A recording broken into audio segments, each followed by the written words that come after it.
I, 28F, have always been close to my older sister Lisa, 32F. We grew up in a small town called Millbrook, where everyone knew each other's business. Our parents, John, 60M, and Mary, 58F, raised us to be honest and look out for each other. Lisa was always the responsible one, getting good grades and following rules, while I was more rebellious and outgoing. Despite our differences, Lisa and I were inseparable. We shared a room until I was 15, and even then, we'd spend hours talking about our dreams and fears. Lisa always wanted a big family and a successful career, while I dreamed of traveling the world and becoming a writer. When Lisa met Mark, 34M, at a local charity event 5 years ago, I was initially happy for her.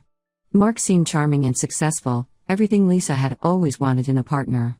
He came from a wealthy family in the city and had a high-powered job in finance. Lisa was smitten from the start. I remember the day Lisa introduced Mark to our family. Our parents were impressed by his polite manners and career success. But something about him made me uneasy.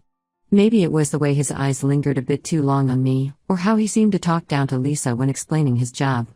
I brushed it off, thinking I was just being overprotective. As Lisa and Mark's relationship progressed, I noticed small changes in my sister. She started dressing differently, wearing more makeup, and seemed constantly worried about pleasing Mark. Once, I overheard Mark criticizing Lisa's choice of career as a high school teacher, saying she could do better if she really applied herself. I tried to voice my concerns to Lisa early on. We were having our weekly sister night, watching rom-coms and eating ice cream, when I brought it up. "Lisa, are you sure about Mark? He seems a bit controlling," I said carefully. Lisa's face fell, and she accused me of being jealous because I was single at the time. After that, I learned to keep my opinions to myself to avoid causing tension. Mark proposed to Lisa after just a year of dating. The wedding was a lavish affair, with Mark's family sparing no expense. I was the maid of honor, forcing a smile as I watched my sister say I do to a man I didn't trust. During my speech, I focused on Lisa's kindness and how much I loved her, carefully avoiding any mention of Mark. Over the next few years, I saw Lisa less and less. Mark always seemed to have a reason why they couldn't attend family gatherings or why Lisa was too busy to meet up. When we did get together, Lisa would talk about their fancy vacations or the expensive gifts Mark bought her, but she never quite seemed happy. About 6 months ago, Lisa and Mark invited me over for dinner at their upscale apartment. Lisa had to work late at school, grading papers for her students, so I arrived before her. Mark offered me a glass of wine while we waited, and that's when things took an uncomfortable turn. He started complimenting my appearance, saying things like, "You and Lisa look so alike, but you're the prettier sister, aren't you?" I tried to laugh it off, but then he stood too close to me, his hand brushing against my arm. I stepped away, making an excuse about needing to use the bathroom. When I came back, Mark acted like nothing had happened. Lisa arrived soon after, apologizing for being late. Throughout dinner, Mark was overly affectionate with Lisa, kissing her cheek and holding her hand. But he kept shooting me these knowing glances that made my skin crawl. After that night, I avoided being alone with Mark. I made excuses to skip family gatherings or only showed up when I knew Lisa would be there. This went on for months, and I could tell Lisa was getting hurt and confused by my distance. She'd call and leave voicemails asking if she'd done something wrong, but I couldn't bring myself to tell her the truth. Things came to a head last week at our parents' 35th anniversary party. The whole family was there, including our older brother Tim, 35M, and his wife and kids. Mark had been drinking heavily all night, making loud jokes and embarrassing Lisa. I was helping my mom in the kitchen when Mark cornered me in the hallway.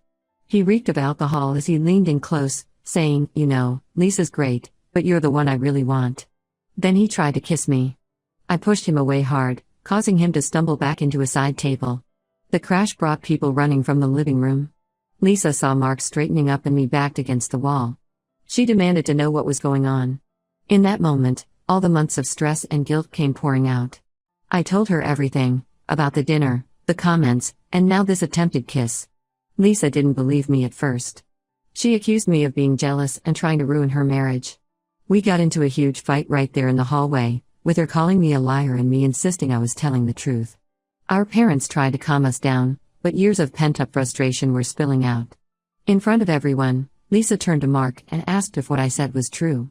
To my shock, he admitted it. He tried to downplay it, saying it was just harmless flirting and I was blowing things out of proportion. But Lisa was furious. She threw her glass of wine in his face and told him to get out. The party ended in chaos. Lisa left in tears with our mom, while Mark tried to follow her. Our dad and Tim had to physically restrain Mark and force him to leave. I was left standing there, feeling relieved the truth was out but guilty for causing such a scene on our parents' anniversary. Since then, Lisa has been staying with our parents. She's filed for divorce and isn't speaking to Mark. But she's also barely speaking to me. She texts occasionally to let me know she's okay, but says she needs space to process everything. I know I did the right thing by telling her the truth, but I can't help feeling like I've ruined my sister's life. Our family is divided, with some people supporting Lisa and others saying I should have kept quiet to preserve the marriage. Tim is furious with me, saying I should have told him about Mark's behavior so he could have handled it man to man. Mark's family is on the warpath. His mother called our parents' house, screaming about how I'd always been jealous of Lisa and had made up lies to steal her husband. She threatened to sue me for defamation and said they'd make sure I never worked in this town again. The situation has affected my job too. I work as a journalist for the local paper, and my boss pulled me aside to say that Mark's father, who owns several businesses in town, had threatened to pull all his advertising if they didn't fire me. My boss is standing by me for now, but I'm worried about my future here. I'm torn between feeling justified in my actions and feeling guilty for the fallout. Every time my phone rings, I'm afraid it's going to be more bad news or someone else yelling at me. I've started having trouble sleeping, replaying the events over and over in my head and wondering if I could have handled things differently. Part of me wishes I'd spoken up sooner, maybe when I first noticed Mark's controlling behavior.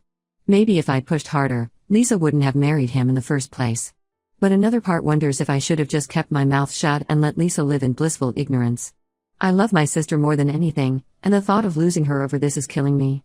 But I also know that staying silent would have meant betraying her trust and everything our parents taught us about honesty and integrity. So, Reddit, Ida for telling my sister about her husband's behavior and essentially causing their divorce? Should I have found a different way to handle the situation? And how do I move forward from here, with my family divided and my reputation in tatters? Update when it's been 3 weeks since my last post, and the situation has taken several unexpected turns. First, I want to thank everyone for their supportive comments. Reading them helped me feel less alone in all this mess. Lisa finally reached out to me last week. She asked to meet for coffee at a small cafe on the outskirts of town, away from prying eyes. I was nervous but agreed. When we met, Lisa looked tired and worn down. She broke down crying almost immediately and apologized for not believing me initially. She explained that she had been in denial, but after thinking about it, she realized there had been signs of Mark's behavior that she had ignored. Lisa told me that after she kicked Mark out, he started drinking heavily. He would show up at her workplace, causing scenes and begging her to take him back. She had to get the school principal involved to keep him off the property. This behavior only confirmed for her that Mark had serious issues she'd been overlooking. What Lisa told me next shocked me to my core. Apparently, about a week after the blow-up at our parents' anniversary party, Mark drunk dialed Lisa late one night.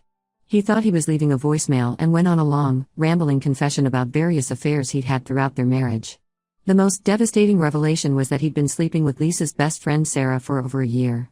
Lisa played me part of the voicemail, and hearing Mark's slurred voice admitting to all his infidelities made me feel sick. Lisa was devastated but said this information helped her realize that Mark's behavior with me wasn't an isolated incident. She thanked me for having the courage to tell her the truth, saying I'd probably saved her from years more of betrayal. We spent hours at that cafe, crying and talking. Lisa shared more details about her marriage that she'd kept hidden. Mark had been controlling their finances, giving Lisa an allowance despite her having her own job. He'd isolated her from many of her friends, always finding excuses why they couldn't socialize. Lisa admitted she'd been unhappy for a long time but had convinced herself that's just how marriage was supposed to be. I felt guilty for not seeing how much Lisa had been struggling. I apologized for distancing myself instead of finding a way to talk to her sooner.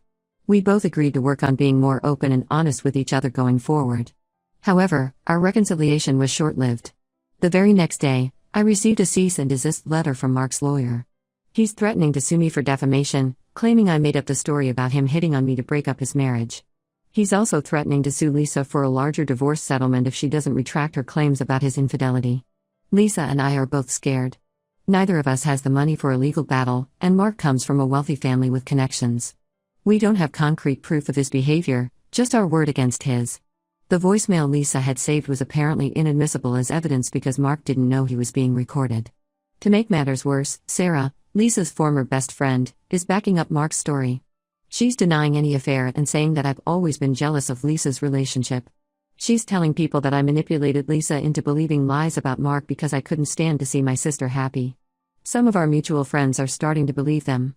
I've received nasty messages on social media calling me a homewrecker and a liar. Someone even spray painted the word slut on my car. The local rumor mill is working overtime, with news stories about my supposed promiscuity popping up daily. The stress is taking a toll on my health. I've lost weight and am having trouble sleeping. My doctor prescribed anti-anxiety medication, but it makes me feel fuzzy and unfocused. I'm struggling to concentrate at work, and my boss has noticed. He's been supportive so far, but I'm worried about how long that will last if this situation continues to escalate. Lisa is urging me to retract my story to avoid legal trouble, saying we can't win against Mark's resources. She's scared of losing everything in the divorce and is considering going back to him just to make all of this go away. I'm horrified at the thought of her returning to that toxic relationship, but I also feel guilty for putting her in this position. I feel like I'm being punished for doing the right thing. My parents are supportive but worried about the impact this is having on the whole family. Tim is still angry with me, saying I should have let him handle Mark instead of causing all this drama. Mark's family continues to harass us, with his father using his business connections to make things difficult for our dad's small accounting firm. I'm feeling overwhelmed and don't know what to do. Part of me wants to stand my ground and fight back, but another part is terrified of the potential consequences. I never thought telling the truth would land me in such a mess. The idea of giving in to Mark's demands makes me feel sick, but I'm scared of what might happen if I don't. Should I stick to my guns and risk a lawsuit, or should I give in to Mark's demands to protect myself and Lisa? How do I balance standing up for the truth with protecting my family and my future? I'm lost and could really use some advice on how to navigate this nightmare. Update 2: the past month has been a whirlwind of events, and I'm still trying to process everything that's happened. About a month ago, after much soul-searching and discussion with Lisa, I decided to stand my ground and not retract my story about Mark. Lisa was initially upset with me, fearing the legal repercussions, but ultimately supported my decision. We both agreed that giving in to Mark's threats would only empower him further. As promised, Mark followed through on his threat and filed a lawsuit against me for defamation. The stress of the impending legal battle was taking a toll on both Lisa and me. We were struggling to find a lawyer who would take our case, given Mark's resources and connections. Most lawyers we approached said we had little chance of winning and advised us to settle. Just when we were about to give up hope, we received an unexpected ally. Mark's ex-girlfriend from college, Emily, reached out to Lisa through social media. She had heard about the divorce and lawsuit through mutual friends and wanted to help. Emily revealed that she had gone through a similar experience with Mark years ago, where he had cheated on her and then threatened legal action when she tried to expose him. Emily shared her story with us, and it was chillingly similar to Lisa's experience. Mark had been controlling and manipulative, isolating Emily from her friends and family. When she finally broke free and tried to warn others about his behavior, Mark's family had used their wealth and influence to silence her. Emily had been too scared to fight back then, but she saw her situation as a chance to finally stand up to Mark. Emily introduced us to a lawyer friend of hers who specializes in cases like ours. The lawyer, Catherine, agreed to take our case pro bono, saying she had seen too many victims silenced by wealthy, abusive partners. Catherine was a firecracker of a woman, with years of experience taking on powerful opponents. For the first time in weeks, I felt a glimmer of hope.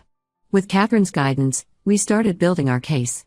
Emily provided a sworn statement about Mark's past behavior, and we put out a call on social media for any other women who may have had similar experiences with Mark. We were careful to word everything in a way that couldn't be construed as defamation, simply asking if anyone had information relevant to our case. The response was overwhelming.